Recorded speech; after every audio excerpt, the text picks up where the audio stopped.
2024년 이코노미스트 세계 대전망 요약입니다.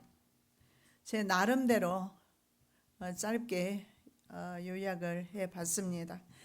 자, 이 2024년도 이코노미스트는 어떻게 세계를 전망하고 있는지 우리가 살펴볼 필요가 있는 것 같습니다.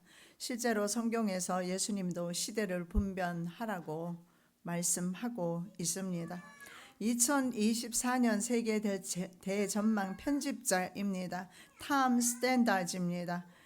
이렇게 말해요. 우리가 할 일은 독자들이 최신 정보로 무장한 세계관을 유지하도록 돕고 앞으로 어떤 일이 일어날지 미리 귀뜸하는 것이다. 어쩌면 자기네들이 그 일을 만드는 것처럼 어떤 일이 일어나게 될지 미리 귀뜸해 준답니다. 그래서 우리도 한번 좀 미리 아는 것도 중요하다. 그러면서 10가지 주제를 소개했는데 제가 나름대로 정리를 좀 했습니다. 자, 예수님께서 시대를 분별하라고 했는데 The Signs of the Times입니다. 그때를 분별하라.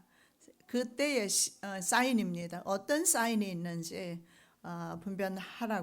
분별하라고 말씀하셨습니다. 그래서 종말에 대해 세계가 어떻게 돌아가고 있는지 성경적 관점에서 세계관이 필요할 줄 압니다. 우리가 세계사라든가 학교 다닐 때 이런 것은 우리가 그렇게 좋아하지 않았을 수도 있어요. 그러나 우리 종말 시대 성도는 세계가 지금 어떻게 돌아가는지 알 필요가 있습니다. 자, 먼저 세계의 다극화된 무질서, 이 말에서 우리가 볼 수 있듯이 굉장히 무질서가 예상된다라는 사실을 알 수가 있습니다. 자, 그래서 2024년도는 세계의 불안정성으로 춘추 전국 시대가 열린다. 여러분 가정 경제를 잘 지키시기 바랍니다. 춘추 전국, 영웅들이 서로 활거하는 그런 시대를 말합니다. 춘추 전국 시대가 열릴 것이다. 자, 미국의 단일 패권이 끝나가면서 동시에 말입니다. 그동안에 동결되었던 갈등들, 이렇게 수면 아래 갇혀져 있던 그런 문제들, 갈등들이 녹아내리면서 세계 곳곳에 지역적인 냉전이 가열되고 있습니다. 골목에도 말입니다. 그 골목 대장이 있잖아요. 한 힘센 골목 대장이 있으면 질서를 사실은 잡을 수가 있어요. 그런데 서로 비슷비슷한 힘끼리 모여 있으면은요, 언제나 그 싸움이 날 수밖에 없습니다. 지금 바로 미국의 그 패권이 약화되면서 전 세계가 이렇게 지역적으로 굉장히 갈등이 생겨나고 있다라는 사실을 보면 예수님이 하셨던 말씀, 마지막 때는 처처의 전쟁과 기근의 소문을 들을 것이다 라는 말씀이 실감납니다.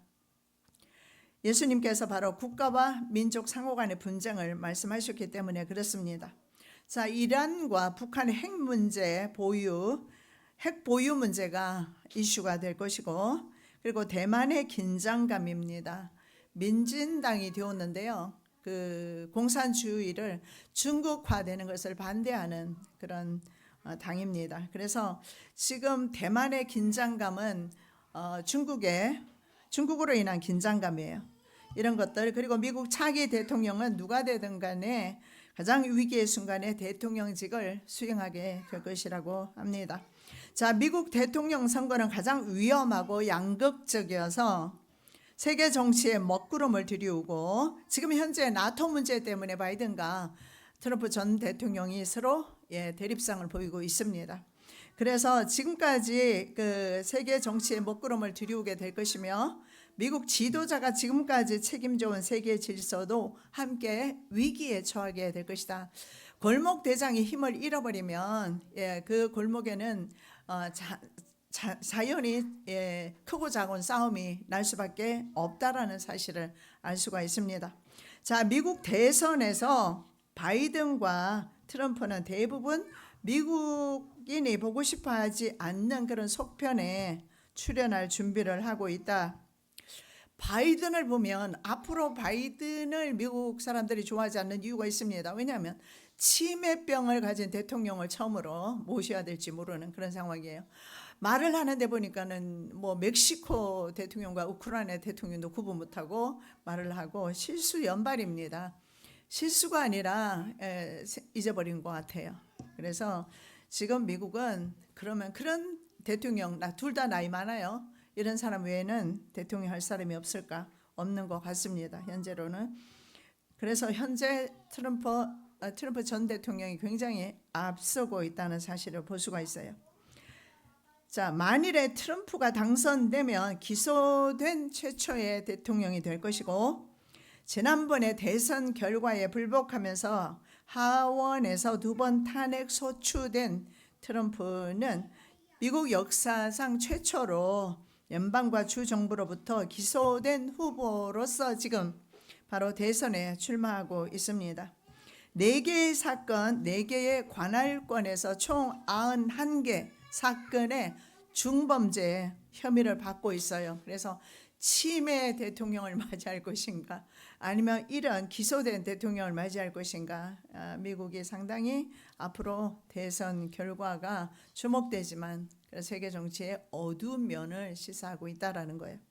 자, 2020년 대선 결과에 불복해서 선거를 뒤집으려 한 혐의로 기소되어서 조지아주 풀턴 카운티가 있어요. 그 카운티에서 바로 재판을 생중계로 TV로 하게 된답니다. 그렇게 되면 그 재판을 하게 되는 판사가 바로 세계 정치에 뒤에 들게 될 것을 또 이 책은 말하고 있더라고요.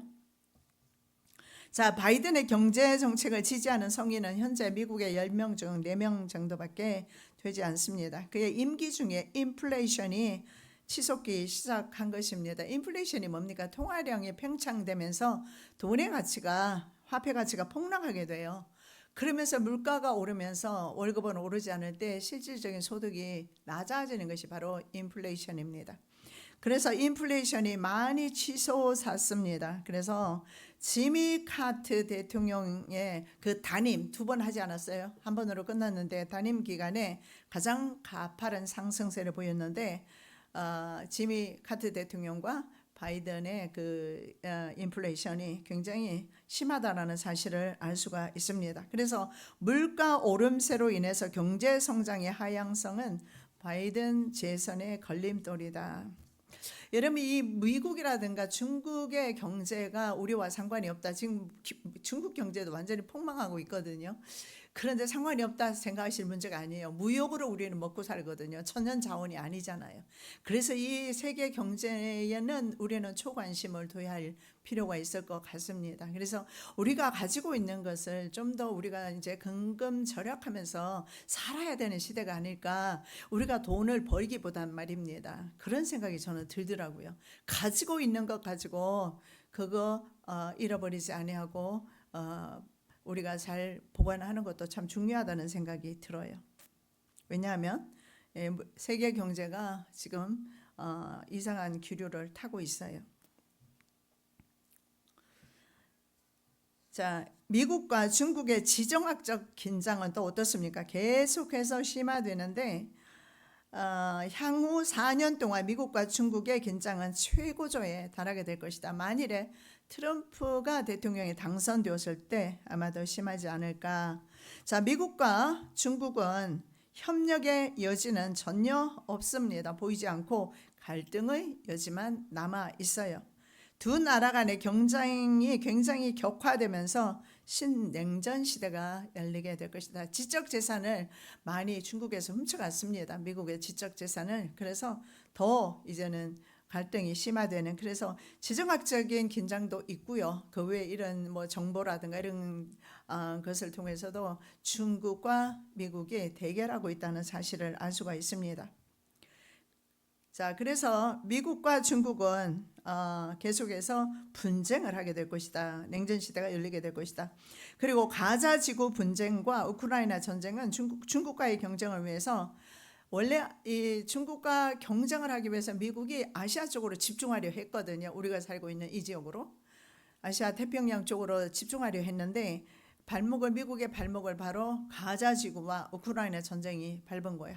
지금 하원 의원에서, 상원인가요? 예, 상원에서 지원 다시 엄청난 돈을 지원하기로 했는데 다시 이제 하원을 더 거쳐야 되겠지만, 이런 일로 인해서 동아시아 쪽으로 눈을 미국이 돌리지 못한다라고 그렇게 보고 있어요. 자, 그러면서 중국은 군사력은 어떨까요? 굉장히 강대해지고 있다라는 거예요. 공산주의 국가들의 대부분 특징이 국민들은 살지 못해도 일단은 군사력은 증강하는 것은 우리 북한을 보면서도 알 수가 있습니다.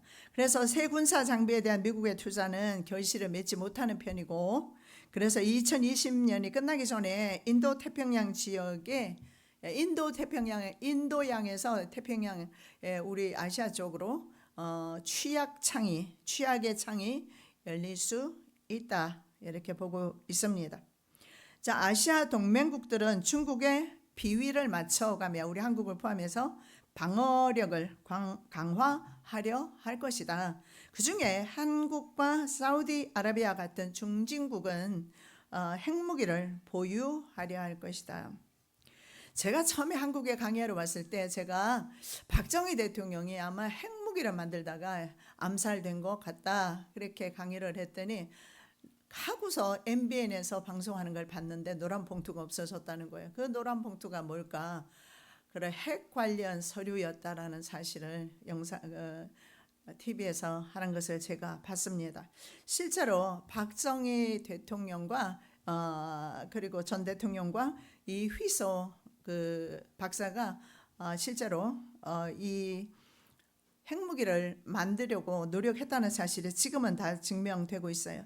왜냐하면 박정희 대통령이 우리나라가 죽느냐 사느냐의 문제가 달려있다, 이 휘소 박사한테 보낸 편지입니다. 그래서 이 박사의 손에 우리나라가 달려있다. 그래서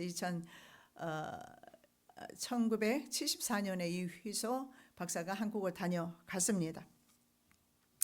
자, 이 사람은 누구냐 하면 한국계 미국인입니다. 물리학자입니다. 이런 물리학자인데 이분이 말입니다, 강연을 하고 돌아오다가 36톤 탱크 트럭이에요. 그 마주 바라보고 오던 차가 이 휘소 차를 그냥 덮쳐버려서 완전히 차가 그 탱크 트럭 안으로 들어가 버렸어요. 그래서 이 휘소 박사는 그 자리에서 즉사하게 됩니다. 그래서 한국의 TV 방송이 이 휘소 박사를 죽인 그 운전사를 찾아갔어요. 그래서 문을 두드리는데 문을 안 열어준, 얼굴만 보였다가 대화를 하지 않으려고 하더라고요. 그래서 이 휘소 박사는 어느 정도이냐 하면은 굉장히 유명한 학자였는데, 오펜하이머라는 세계적인 물리학자가 있어요. 이분이 뭐라고 말을 했느냐면 이 휘소 박사는 어쩌면 아인슈타인보다도 더 위대한 사람이다. 그래서 굉장히 비전 있고 미래가 있었던 사람이었음을 알 수가 있습니다. 그래서 미국 물리학계에는 스타로 등장하던 사람이었어요. 그래서 만일에 이때 박정희 대통령과 이 휘소 장군이 서로 핵을 그때 연구했더라면 우리나라에 아마 핵이 만들어졌을 거예요. 그런데 이때 이 휘소 장군이 그 핵 프로그램이 들어있는 칩을 자신의 몸에 이식을 해서 뼛속에다가 넣어가지고 오는 것까지 구상을 하고 있었어요. 그런데 이렇게 자동차 사고로 죽은 것처럼 되었지만 실제로는 이것은 미국 CIA에 의해서 암살된 것으로 지금은 거의 다 드러난 사실입니다. 미국은 일본도 마찬가지고, 일본은 그 2차 세계대전의 주범으로서 군사력을 증강하지 못하도록 미국의 강력한 규제를 받아왔습니다. 당연히 전범 국가로서. 근데 한국도 마찬가지예요. 미국의 핵 우산에 그 우산을 쓰라는 거예요. 핵은 만들지 말고. 그래서 자신의 자국을 보호하기 위해서 이런 군사력을 증강하는 것이 강대 국가에는 허락이 되지만 약소 국가에는 허락되지 않는다는 사실을 알 수 있어요. 그래서 동네 깡패가 말합니다. 골목대장이 말해요. 나만 믿으라고, 그리고 내 뒤에 있으라고. 한국이 바로 그러한 실정이었던 것을 알 수가 있어요. 그래서 우리나라에서 핵을 만들지를 못했었는데 이제 이런 핵을 만들지 않을까, 이렇게 이코노미스트는 보고 있어요.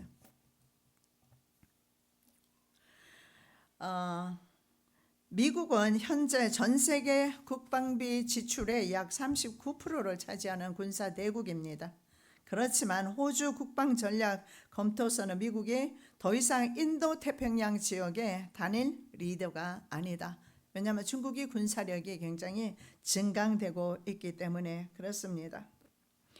자, 과거 미소 냉전 시대에는 소련이 바로 군사 대국이었습니다. 그런데 소련이 갑자기 넘어진 이유가 있어요. 경제력이 굉장히 약했어요. 그런데 중국은 1978년 이후에 국제 경제에 편입하게 됩니다. 전에 우리가 생각했을 때 중국은 굉장히 가난한 나라였지 않습니까? 그런데 어느 날부터 시작해서 공항에 가면 중국 교포가 엄청 많이 관광을 다녀가거나 여기에서 굉장히 많은 그 한국 물품들을 이렇게 사서 가져가는 모습을 많이 보게 되면서 저는 그런 생각했어요. 중국 경제가 굉장히 활발하게 움직이는구나 했는데 한동안은 중국 경제가 굉장히 발전을 해왔는데 지금 굉장히 위험합니다. 위험한 중국의 경제도 위험한 순간에 왔음을 보게 돼요. 자, 지난 30년 동안 중국은요, 통합과 외국 자본 및 외국의 노하우를 통해서 이익을 얻었습니다. 왜냐하면 미국의 예를 들어서 그런 노하우를 얻기 위해서 회사에 취직을 하거나 해서 중국 사람들이 그 모든 노하우를 빼내는 방식으로, 그래서 그 과정에서 이 지적재산권 절취 문제는 굉장히 미국과 중국의 그 경쟁을 심화시키는 계기를 만들게 돼요.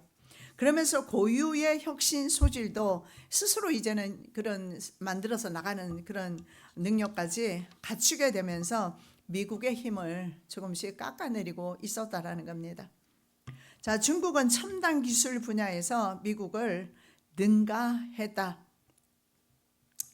그리고 대만 해협을 중국 영해라고 주장하는 거. 그래서 이것이 정말 문제인 것을 알 수가 있어요. 자, CIA는 시진핑 주석이 2027년까지 대만 침공을 위해서 모든 준비를 완료하라고 군부에 지시했다라고 전하고 있습니다.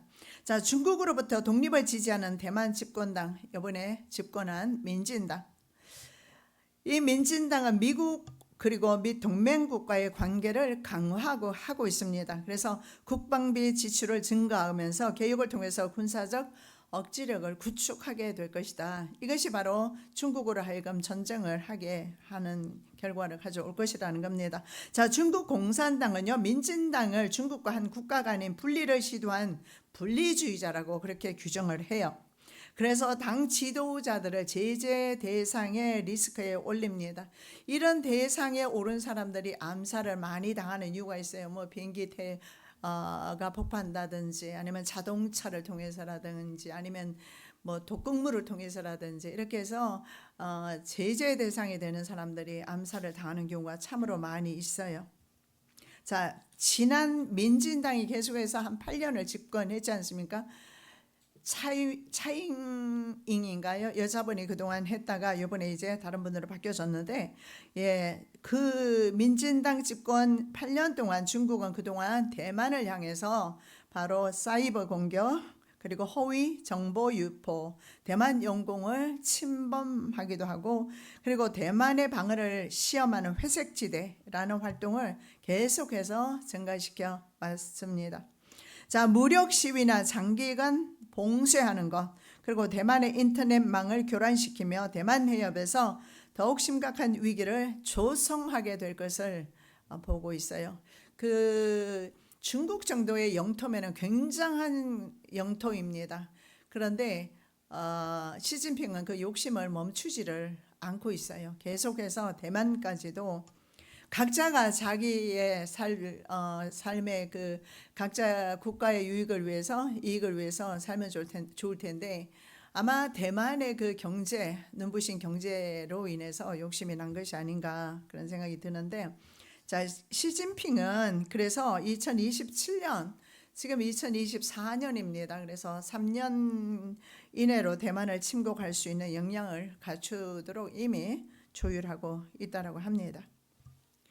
이런 대만이라든가 이런 나라들의 문제가 우리나라와 무슨 직결이 있는가? 지금 전 지구는 하나가 되어 있어요. 어느 곳에 전쟁이 있든지 예를 들어 볼게요. 후티 반군이 계속해서 지금 그 홍해를 공격하고 상선을 공격하고 있잖아요. 그리고 그쪽에서 일어나고 있는 그런 전쟁이잖아요. 그 전쟁에서 우리는 왜 생활비가 올라가야 되고 기름값이 올라가면 당연히 생활비가 올라가는 것 아닙니까? 물가가 올라가니까 물가가 올라가게 되는데 우리는 타격을 받습니다. 지금 전 세계가 이렇게 하나로 산업으로 엮어져 있기 때문에 그런 것 같아요. 자, 중국의 군사력 증강은 계속될 것이고 대만이 평화적으로 주권을 포기하지 않으면 무력으로 대만을 점령할 가능성이 있다라고 합니다. 자, 미국이 대만을 그러면 놓을 수 있을까요? 놓을 수가 없어요. 미국이 대만도 놓지 못하고 인도도 버리지 못하고 더 나아가서 일본을 중요하게 생각하는 이유가 전략적 파트너로 생각하는 이유가 있어요. 한국도 마찬가지겠지만 그렇게 되면 한국, 일본 이쪽 아시아 쪽의 나라들이 중국의 그 손아귀에 다 들어갈 수 있기 때문에 이 지역이 상당히 미국 편에서는 중요하다는 사실을 알 수가 있습니다. 자, 미국이 대만을 두고 중국과 전쟁하면 수일 내에 장거리 대함 미사일이 바닥난다라고 전문가는 말합니다. 왜냐하면 미국은 하나의 전쟁을 치를 수 있는 군대 그리고 2주간 버틸 수 있는 산업 기반이 있다라고 합니다. 과거에는 미국이 전에는 말입니다. 제가 몇 년 전에 본 통계를 보니까 830군데 미국의 군대가 파견되어 있어요. 그래서 전 세계 경찰 역할을 감당을 했지만 그러나 더 이상 이제는 그럴 여력이 미국도 없다라는 사실을 알 수가 있습니다. 자, 과거 구소련은 내부의 모순이 소련을 약화시켰습니다. 중국은 경제적으로 소련보다 강합니다. 그러나 중국의 문제가 뭐냐면 부동산 경기 침체, 높은 청년 실업률, 지향적인 인구 구조 등의 문제가 있는데 지금 중국의 그 경기 부양을 위해서 집을 지었는지는 모르겠지만 중국의 인구가 거의 대부분이 살 정도의 집들이 비어 있다라고 그렇게 말하는 사람들도 봤습니다. 자, 중국의 이 천문학적 빚이 있는데 1대1로 중국 말하자면 차이나 벨트입니다. 이게 이란이 시아파 벨트를 조성한 것처럼 중국은 이 1대1로를 통해서 중국의 목표는 바로 유럽까지 하나로 묶어서 유럽까지 장악하는 것이 아니겠습니까? 여러분, 이 중국의 야욕이 당연할 겁니다. 중국과 러시아가 서쪽으로 향하자고 하는 그 야욕, 이것이 바로 공마국 전쟁이 될 것이고 성경에 나와 있는 내용입니다. 그래서 서방을 향해서 현재 유럽연합. 근데 여러분 과거의 유럽연합을 한번 생각해 보시기 바랍니다. 대영 제국 하나만 봐도 그래요. 대영 제국이 전 세계를 지배하다시피 제가 뭐 뉴질랜드를 가봤는데 거기도 보니까는 엘리자베스 그때 여왕이 살아있을 때 초상화가 있더라고요. 그래서 여기도 영연방이구나. 캐나다도 마찬가지고 뉴질랜드 뭐 호주 할 것 없이 전부 영연방이거든요. 그 정도로 영국 하나만 해도 그렇게 전 세계 세력을 떨쳤는데 지금 유럽연합이 저렇게 약화되리라는 것은 우리 아마 생각하지 못했을 겁니다. 그런데 지금 약화된 상태에서 지금 부상하는 것이 바로 러시아와 그리고 말입니다. 러시아가 바로 공마국 주체가 되는데 중국하고 그렇다면 이 러시아와 중국이 이렇게 공산화될 것은 누가 어떻게 알았겠습니까? 에스겔이 알았겠습니까? 저 적대 적성 국가가 될지는 몰랐을 거 아니에요. 에스겔은. 그런데 에스겔은 말씀하고 있고 실제로 로스라는 그 나라 우리 권사님 러시아에서 살아서 아시잖아요. 그 이름이 로스라든가 러시아라는 이름이 다 성경의 이름 그대로라는 사실은 발음을 한국 발음으로 해버려서 그렇지 그 이름을 그대로 지금도 러시아에는 사용하고 있다라는 거예요. 자, 그래서 중국은 경제적으로 소련보다 강하기는 하지만 역시 경기 침체 그리고 이 문제가 뭐냐면 재앙적인 인구 구조가 문제라고 합니다. 그리고 빈부의 격차도 굉장히 심합니다. 잘 사는 사람은 굉장히 잘 살지만 가난한 사람들은 그래서 빈부 격차가 심한 것도 국가가 위험하다는 의미가 되겠죠. 자, 중국이 1대1로 정책을 통해서 의존국들에게 통신 인프라, 항만 시설, 그러면 군사기지 등의 글로벌 네트워크를 구축하는 동안에 미국은 뭐 했을까요? 너무 느긋하게 대응한 것은 사실이지만 중국 편에서는 그것을 통해서 많은 나라들에게 돈을 빌려주면서 중국 역시 많은 부채를 떠안게 되면서 그 1대1로 자체가 문제가 굉장히 크게 발생하고 있습니다. 그래서 중국의 외국 투자 전략의 균열이 나타나기 시작했고 차관 제공을 통해서 소유권 인수하는 방식이나 현지 노동자가 아니고 현지 노동자를 썼으면 그 나라에서 계속 그것을 1대1로 그것을 구축해서 나갈 수 있었을 텐데 중국인에 의해서 사업을 계속 1대1로를 펼쳐나갔던 것입니다. 그래서 인프라 구축하는 데 실패했고 그래서 지금 그 1대1로 건설을 하다가 만 곳이 많고 그리고 이 많은 나라들은요 중국에 천문학적 부채가 있는데 갚을 능력 자체가 없는 거예요. 그래서 중국도 굉장히 러시아보다는 강한 경제력을 가지고 있는 구조지만 역시 어떻게 보면 발등을 찍은 시진핑이 너무 그 자국을 확대해서 자국민을 떠나서 계속해서 서진 정책을 그게 과연 과거 옛날에 그게 실크로드거든요. 그 길을 가면서 그 무역로를 개척해 보겠다. 그게 1대1로 계획 아닙니까? 자, 미국과 EU는 분열되어 있습니다. 여러분 아시겠지만 나토에 대한 트럼프의 발언도 있고요. 트럼프 나토 발언이 뭡니까? 저는 그걸 보면서 나토 발언을 보면서 한국도 지금 뉴스가 난리도 아닙니다. 그런데 저는 그런 생각합니다. 나토가 스스로 방위할 수 있는 방위 능력을 가지라는 말이 아닐까. 왜냐하면 뭐라고 말했냐면 나토가 돈 안 내면 탈퇴하겠다 그렇게 합니다. 그래서 만일에 공격을 당해도 러시아를 방관하지 러시아를 그대로 두겠다라는 거예요. 그래서 러시아 하고 싶은 대로 놔둘 것이다 한 이 말 때문에 미국도 들썩거리고 한국도 마찬가지예요. 그런데 이 서구 국가들의 단결력이 굉장히 취약하다라는 거예요. 여러분 혹시 기억나세요? 성경 다니엘서에 유럽연합이 바로 10개 국가 10발가락 시대 아닙니까? 10발가락이 무엇으로 되어 있는지 아시죠? 10발가락은 철과 진흙으로 되어 있어요. 철과 진흙은 절대 섞이지 않죠. 그러니까는 한 나라 유럽 연합이라는 한 나라로 있지만 통화도 갖고 차도 뭐 따로 그거 하지 않아요. 그 국경이 있는 것도 아니고 그 자국처럼 이렇게 넘나들 수 있는 곳이에요. 그렇지만 하나의 국가는 아니라는 거죠.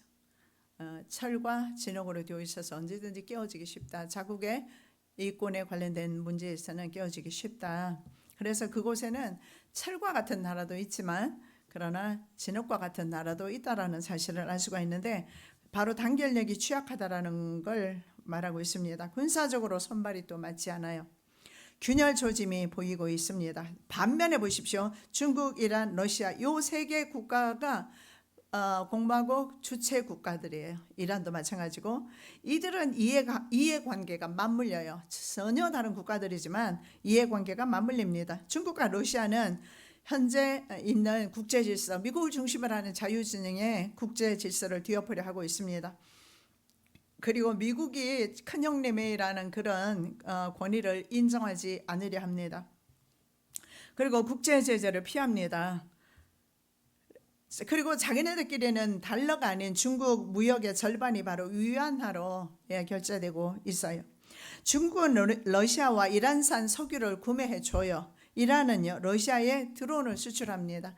그래서 서로 이런 이해관계가 맞물리면서 그들은 잘 연합하는 데 비해서 나토나 유럽연합은 그렇지 못하다는 사실을 알 수가 있습니다. 자, 중국과 이란 그리고 러시아는 서로 완전히 다른 체제이면서도 일부 이해관계를 공유하고 있다는 거, 심지어는 약점도 서로 공유하고 있다고 합니다. 자, 중국과 러시아는 핵 공격 경고 시스템과 태양광 지역의 정찰에 협력하고 있습니다. 셋 다 그러나 경제적 어려움이 있어요. 그리고 셋 다 특징이 뭐냐면 국민들을 어떻게 합니까? 탄압을 강화하면서 현재 버티고 있는 나라들이에요. 그런데 이란이라든가 이란도 성경에 페르시아 아닙니까? 그래서 그 페르시아 나라도 마찬가지고 러시아나 중국이 이렇게 공산화되어서 자유진영에 반대하는 거 성경의 말씀에 성취라는 생각이 들어요. 자, 3대 강대국 중 한 나라가 핵실험을 하면 새로운 군비 경쟁이 시작될 수 있다. 러시아의 노바야 젬냐 그리고 중국 신장 럽누르라는 곳이 있어요. 그것이 핵 개발을 하고 있는 것 같아요. 미국에 보면 네바다 주에 국가안보구역이라고 있는데 에어리어 51이라고 해요. 에어리어 51은 전 세계적으로 유명한데요. 그 지역에서 왜냐하면 많은 사람들이 바로 그 UFO를 발견했다. UFO. 그래서 UFO는 바로 인간이 만들어서 사실 띄우는 거예요. 그게 UFO가 실제로 존재하고 아니면 다른 뭐 별에서 왔거나 위성에서 왔거나 그런 것이 아니라 그 지역에서 많은 사람들이 봤다. 그러면 UFO는 바로 에어리아 51 여기가 바로 뭘 하는 곳이냐면 핵 바로 개발하는 그 중심 핵실험장입니다. 중국은 신장에 롭누르라는 곳에 있고 러시아는 노바야 젬냐가 있고 미국에서는 바로 이 에어리아 51이라는 곳이 있는데 이곳에서 이런 핵 실험을 하는데 문제는 이런 실험을 했을 때 지하 핵 폭발로 인해서 전 세계 지진 감지기가 떨릴 수도 있다. 핵실험을 하기 때문에. 자, 러시아는 무기를 실험하려는 가장 큰 정치적 동기가 있는 나라입니다. 그래서 총 715건의 실험을 수행하고 있습니다. 그 북한이 한 번씩 실험할 때마다 전 세계가 난리를 치지만 실제로는 더 많은 실험을 러시아는 하고 있는데 아무도 너 왜 그렇게 실험하니 말린 사람이 없어요. 왜냐하면 동네 깡패거든요. 자, 러시아군이 우크라이나 전쟁에서 나쁜 성과를 올릴수록 푸틴의 입장에서는 핵무기 사용할 가능성이 있다라고 이 책은 말하고 있어요. 벨라루스에 전술 핵무기를 배치하고 현재 있습니다. 자, 중국의 경우에 중국의 핵무기 비축량은 현재 500탄두.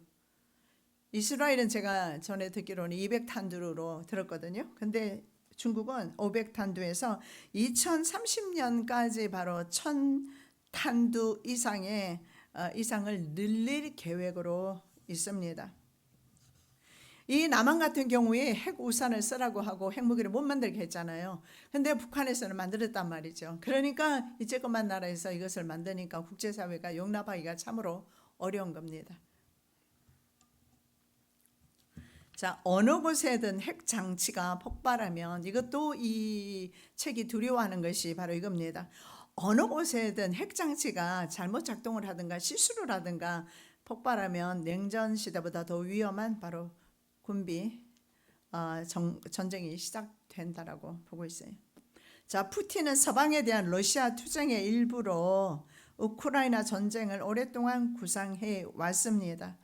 우리가 우크라이나 전쟁을 이웃 동네 전쟁으로만 그동안 생각해 왔는데 오늘 조금 이해를 할 필요가 있어요.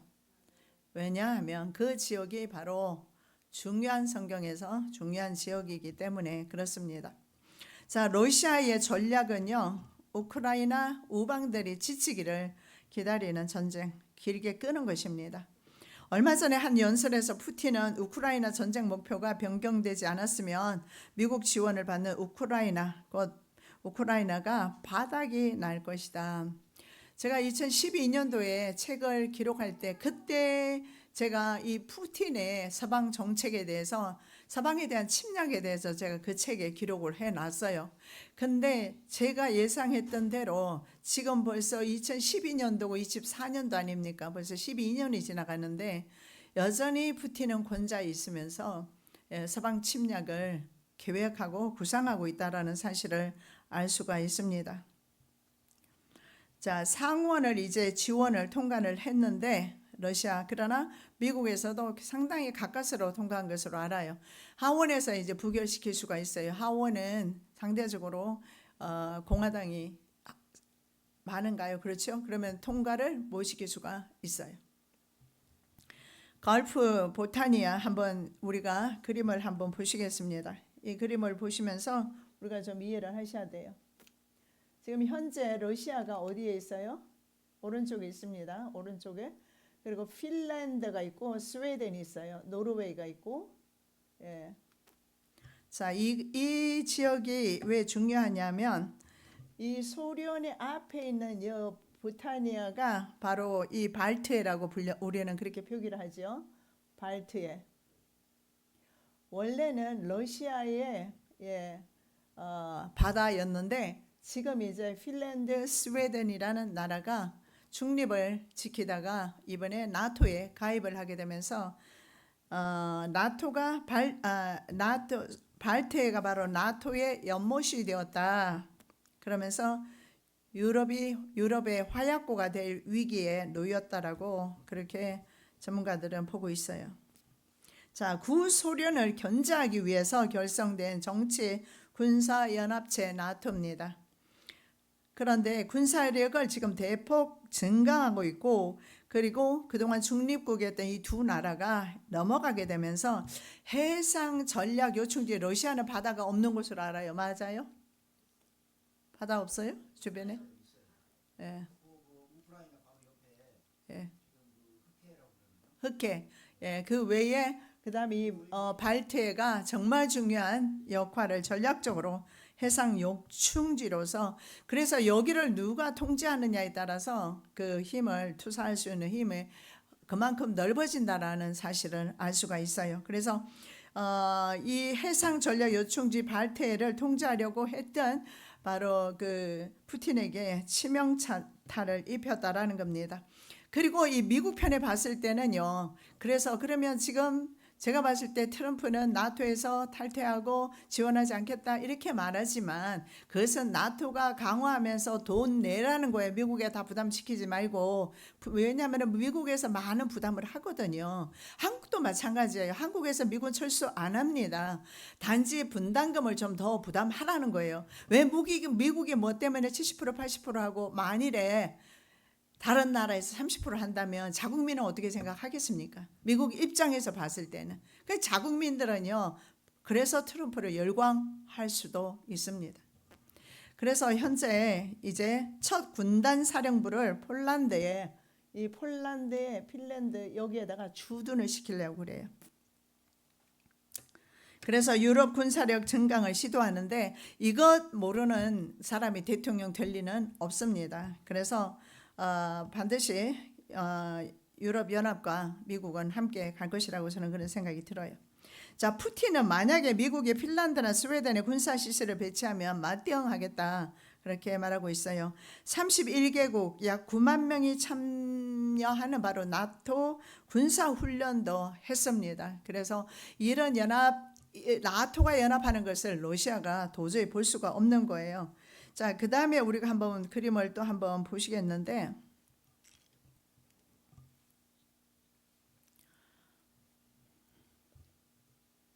자, 그림을 보시면 러시아가 이렇게 있고요. 전체를 보는 거예요. 발트해입니다. 그리고 나토의 연못이 되었다라고 하는 바로 발트해가 여기 있어요. 핀란드, 스웨덴 이렇게 있죠. 그 다음 그림으로 넘어가겠습니다.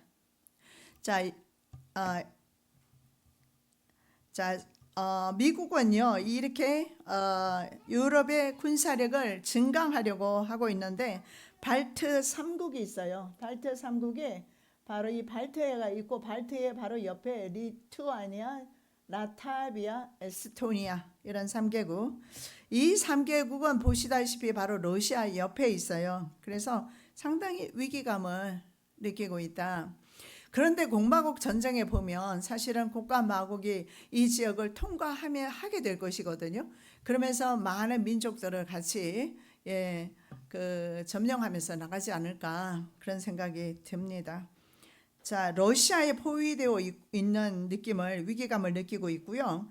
발트 3국에 이 지금 현재 에스토니아라든가 라트비아라든가 이런 나라 발트 3국에 러시아계 주민이 거의 약 40%라고 합니다.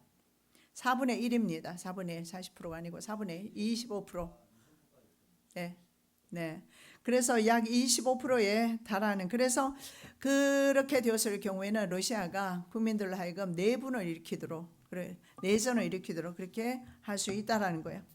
자, 그리고 문제가 뭐냐 하면 지금 고립되어 있는 어디가 고립이 되어버리냐면 그 다음 그림을 보시면 알겠는데 러시아령 칼리닝그라드, 벨라루스 이렇게 보시면 칼리닝그라드 그리고 벨라루스가 있어요. 이 지역 외 이 나라들이 이제 다 나토에 가입을 하게 되면 이것은 러시아령이에요. 벨라루스하고. 근데 여기가 수바우키 회랑이라고 해요. 자, 그래서 이렇게 되면 앞으로 러시아가 우크라이나 침공과 러시아의 우크라이나의 침공과 그리고 하마스와 이스라엘 전쟁, 이것을 미국의 끝없는 전쟁으로 전쟁을 끝내고 중국과 경쟁에 매진하려고 했던 미국의 발목을 잡았다라고 했지 않습니까? 그렇게 해서 전쟁이 만일에 일어나게 되면 미국에도 큰 이런 소모전이 되지 않을까. 자, 그래서 바이든 비판자들은요, 아프가니스탄에서 너무 빠르게 미군을 철수했다는 거예요. 그래서 자국의 그 약점을 드러냈다라는 겁니다. 그리고 우크라이나 지원을 감수하는 것은 러시아는 물론 중국에도 승리를 안겨줄 것이다. 그래서 오히려 이런 하마스 이런 전쟁, 가자지구의 전쟁을 통해서 미국의 발목이 잡히면서, 왜냐하면 지원을 해야 하니까. 어디 지원하는 거예요? 이스라엘이 지원하지 않습니까? 그래서 실제적으로 이런 우방의 지원이 없이 이스라엘도 계속해서 전쟁하기는 쉽지는 않을 것입니다. 자, 미국은 대규모 저게는 전에는 여러 전선에서 전쟁을 다 수행을 했지만 2개 이상의 이제는 전선에서 전쟁을 수행하는 것은 오래전에 이미 포기했다라는 거예요. 하나만 한다는 거죠. 그래서 주요 적국에 대해서 충돌을 억제하고 필요한 경우 분쟁에서 승리하는 동시에 이 지역에서 기회주의적인 그런 공격을 억제하는 방식, 즉 한 곳에만 집중을 하겠다라는 것입니다. 그러면 대만 해협도 있어요. 대만 해협은 훨씬 남쪽이겠지만 대만 해협과 그리고 지금 말씀드린 스바우키 회랑 저쪽으로 또 러시아가 침략할 가능성이 있을 때 미국의 힘은 자연적으로 분산될 가능성이 있다. 그래서 저는 무엇보다도 참 성경 말씀이 늘 걸리는 것이 러시아의 그 힘이 어디까지 오게 됩니까? 이스라엘까지 오거든요. 그래서 계속해서 지금 군사적으로 소진을 하고 있는 것이 아닌가 그런 생각이 들어요.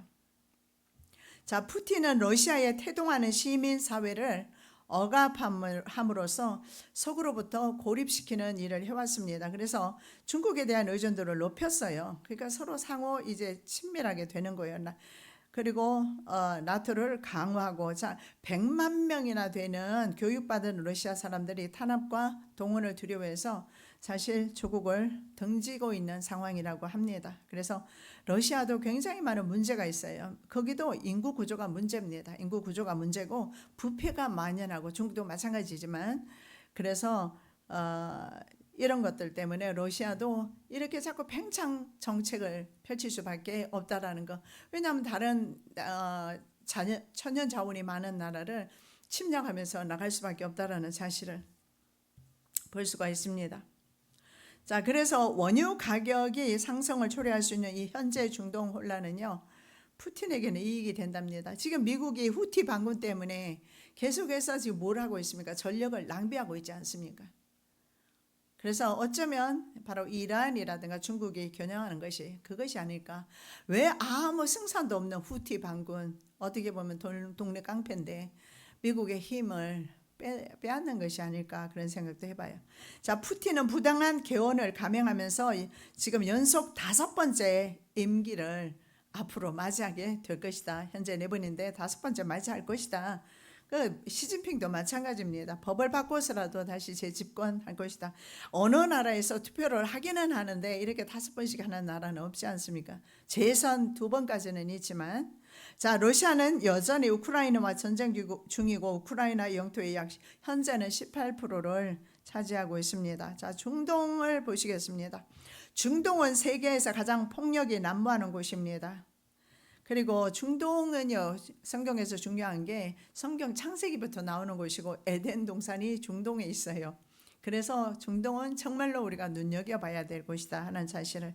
그리고 현재 있잖아, 무력이 어디로 가고 있어요? 중동을 향해서 가고 있다는, 그게 바로 푸틴의 서진 정책 아닙니까? 나토를 향하는 것이 바로 그 중동과 유럽 연합 쪽으로, 유럽으로 가고 있다는 사실을 볼 수가 있습니다.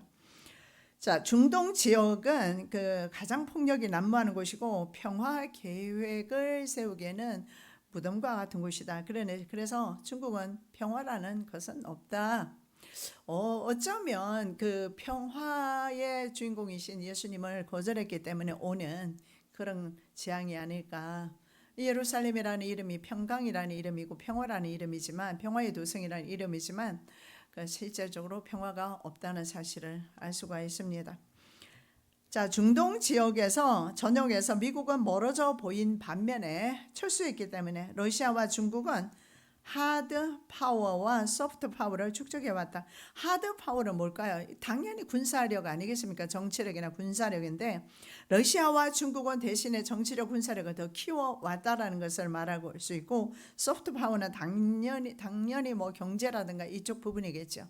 이런 힘을 계속 축적해 왔다라는 거예요. 그래서 어쩌면 과거의 미국과 중국, 러시아의 관계 같으면 어림없어요. 왜냐하면 미국 그리고 러시아, 중국 합쳐도 미국을 이길 수 있을까? 그랬지만 지금은 맞짱 뜰 수 있다라는 거예요. 그래야 전쟁이 날 거 아니에요. 여러분, 맞짱 뜰 수 있는 그런 상황 속에서 전쟁이 일어나요. 크고 작은 나라가 옆에 붙어있으면 전쟁 안 해요. 어떻게 합니까? 약한 나라가 절대 전쟁에도 못 이기는데, 대만이 지금 버티는 이유가 뭐예요? 그 작은 나라가 미국이 뒤에서 버텨주고 있잖아요. 옛날에 미국은 어땠습니까? 그냥 중국의 영토라고 국가로 인정도 안 했던 나라가 대만이에요. 근데 대만이 왜 지금 미국은 중요하게 생각해? 전략적으로 태평양 지역에 전략적으로 인도나 대만이나 이쪽에 군데 미국의 거점을 확보해 놓지 않으면 나중에 이 지역이 다 어떻게 되겠어요? 중국의 손아귀로 넘어가기 때문에 그렇습니다.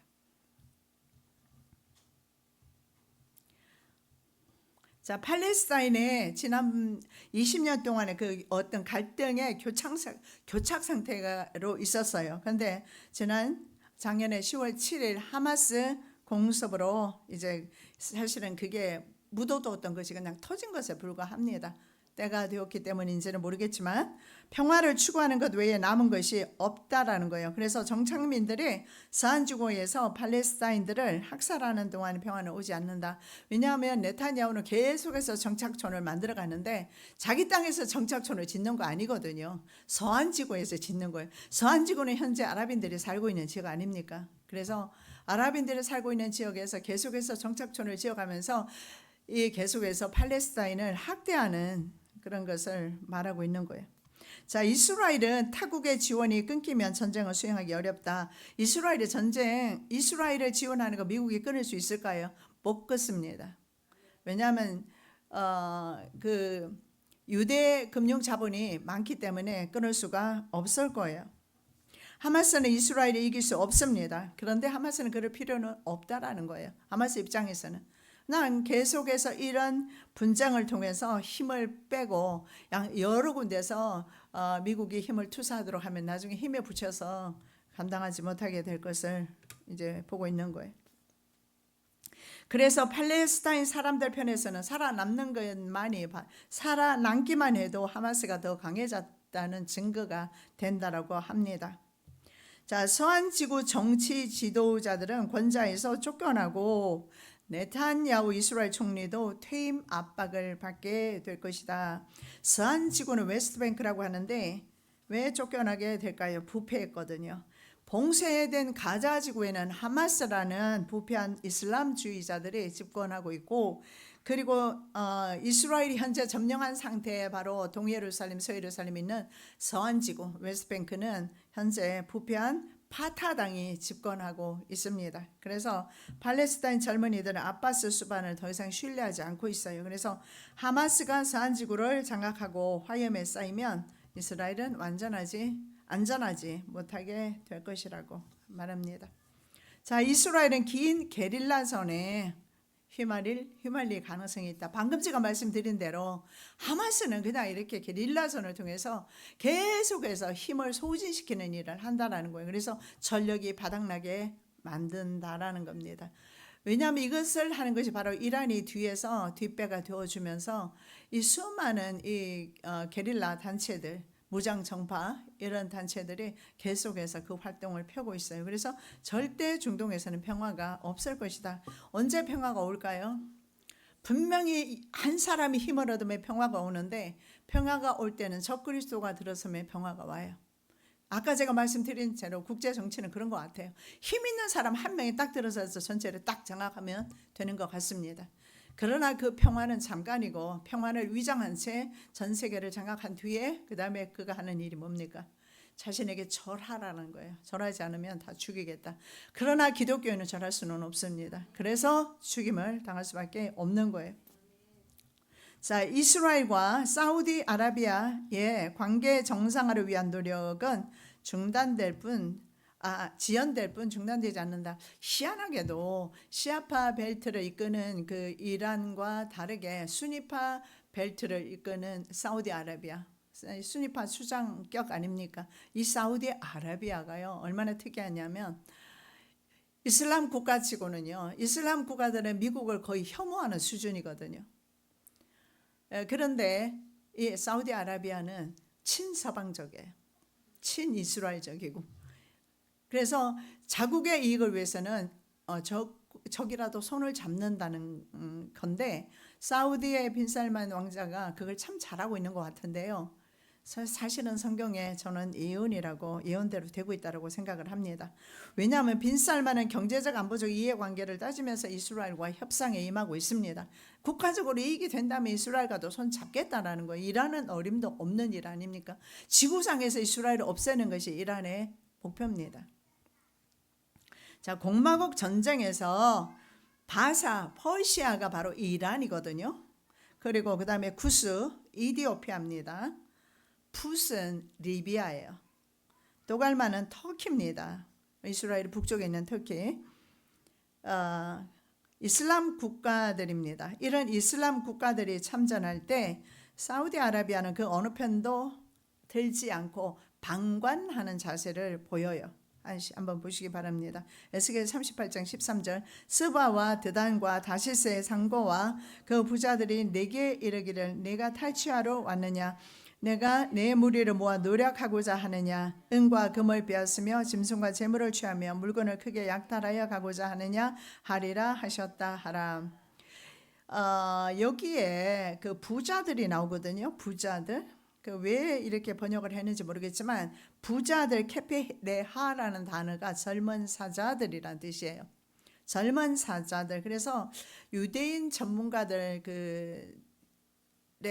해설에 의하면 이 젊은 사자는 리옹 라이언입니다. 이 젊은 사자들이 누굴까? 바로 신생 미국 혹은 석유 재벌 나라 사우디아라비아 같은 국가들로 보면서 이들은 전쟁에서 얻게 될 약탈물에만 관심이 있지.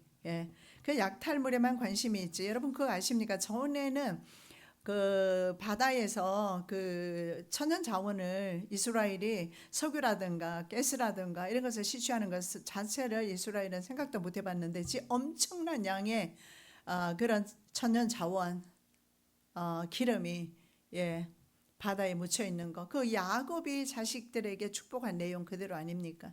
그래서 아마 이런 것들을 그리고 과학 문화에 필요한 모든 망간이라든가 마그네슘이라든가 지난번에 봤던 우리 그 표지에서 봤던 그런 필요한 그런 것들이요 사해바다 같은 곳에 굉장히 많이 매장되어 있다라고 그래요. 그래서 이런 것을 약탈하는데 그들의 관심이 있다라는 사실을 알 수가 있습니다. 자, 이집트는 그래서 이 젊은 사자들이 누구냐면 바로 미국이나 석유 부국인 사우디아라비아다. 유대인 들은 이렇게 해석하는 걸 미국에서 제가 들은 적이 있어요. 그리고 실제로 생각해 보니까 젊은 사자들이에요. 어미 사자는 영국쯤 될 거예요. 지금 다 어떻게 돼요? 늙었잖아요. 그런데 젊은 사자들이라고 하거든요. 미국 같은. 그래서 미국 같은 경우에도 마찬가지입니다. 이스라엘을 지원하겠지만 결국은 자국의 이권에 이익에 전념할 수밖에 없다라는 사실을 알 수가 있어요. 그리고 미국은요 우방이라는 나라가 실제로 없습니다. 깡패가 누구와 손잡겠습니까? 손잡을 이유가 없잖아요. 자기 힘이 센데. 단지 자기가 그 지역을 거느리기 위해서 군데 힘을 실어주는 것뿐이지 않습니까? 그래서 미국이 우리 편이고 소련은 우리 편 아니다, 편가르기 아니다라는 사실을 좀 아실 필요가 있어요. 자, 이집트는 현재 국경 가자 지구와 수단에서 두 개 전선이 이루어져 있어요. 해결되지 못하고 있고, 그리고 동결 상대 한 건의 전쟁 리비아 있고, 요르단의 압둘라, 요르단은요 그 웨스트뱅크라고 하는 이유가 뭡니까? 요르단 강을 중심으로 해서 동쪽 서쪽으로 나뉘는데 그 요르단 강 오른편이 바로 요르단 왕국이에요. 그래서 요르단 왕국에 팔레스타인 주민들이 거의 한 40% 되는 것으로 알아요. 그래서 이 팔레스타인 주민들이 동요할 가능성이 있죠. 왜냐하면 팔레스타인 출신 주민의 그 불안을 부채질해서 자국에 또한 내란을 일으킬까 요르단은 굉장히 우려하고 있다. 아제르바이잔은 인종 청소를 포함해서 아르메니아와 전쟁을 개시했다. 어쩌면 예수님의 말씀이 그대로 지금 성취되는 것 같아요. 곳곳에 이 전쟁의 소문이 들려오고 있어요. 강대국이나 국제기관의 처벌을 받지 않는 영역이 점점 늘어나고 있는데, 홍해에서 출발해서요 국제기관이 어느 정도는 관리할 수 있어 그동안 해왔는데 손이 뻗지 않는 곳이 있어요. 그게 지금 바로 홍해, 후티 반군이 공격하고 있는 홍해에서 출발해서 지난 3년간 쿠데타가 벌어진 아프리카 6나라입니다. 대서양까지 약 6,000km나 되는 곳에 국제경찰이 기관의 처벌을 받지 않고 관리를 하지 못하는 곳입니다. 2024년도에는 이 불처벌 영역이 아프리카와 러시아로 확대했는데, 그래서 아프리카 같은 경우에는 뭐 굉장히 많은 무장 단체들이 활동하면서 여자들과 아이들을 납치하는 그런 일들이 일어나잖아요. 바로 이런 곳이 뭐냐면은 국제기관, 바로 처벌받지 않는 불처벌 영역이라는 거예요. 이것이 전 세계적으로 계속해서 늘어나고 있다라는 사실을 말하고 있습니다. 자, 아야톨라는 이란에 있어서 신정 고위 신정 체제 아닙니까? 신정 국가잖아요. 신정 국가 이란의 고위 성직자에 대한 경칭이 아야톨라인데 84세의 최고 지도자 아야톨라 알리 하메네이 현재 지도자입니다. 현재 그 사람은 정권의 생존에 매달리고 있는 상황이고 승계가 문제라고 그래요. 그래서 이란도 그렇게 평탄한 그런 지금 현재 상황은 평안한 상황은 아닌 것 같아요. 그래서 이란의 가장 큰 문제가 가자 지구에서 전쟁, 그리고 이라크, 레바논, 예멘 등 시아파 벨트입니다. 그 중심에서 분쟁이 확대되거나 주변 지역의 해상에 있는 미 항공모함, 그리고 불만에 차 있는 국민들입니다. 국민들의 항의 등이 굉장히 큰 문제가 되고 있고 각 나라들이 문제가 있습니다. 그리고 이란의 중요한 것은 이 무장 단체들이 굉장히 많이 지원하고 있는데, 지금 하마스처럼 말이에요. 이런 중동의 취약한 국가에서 활개치고 있는데, 하마스가 이 가자 지구를 공격한 것처럼 가자 지구에서 이스라엘을 공격한 것처럼 이란의 여러 추종 세력들이 또한 이런 전쟁을 일으킬 수도 있다라는 것을 말하고 있습니다. 자, 가자 지구 같은 일의 반복이 바로 예수님의 예언대로 이루어지고 있다라는 것입니다. 오늘은 여기까지 하겠습니다. 이걸 1시간 안에 해보려고 했더니 도저히 안 되고 나누어서 다음 시간에 한번 더 하도록 하겠습니다. 그래도 조금 여러분 이해가 되면서 전 세계가 지금 난리구나 이 정도는 여러분 이해하셨을 겁니다. 그러면서 우리는 좀 더 주님께로 가까이 나가면서 내 미래의 삶에 여러분 그 하나님의 축복이 함께 하시기를 기원합니다.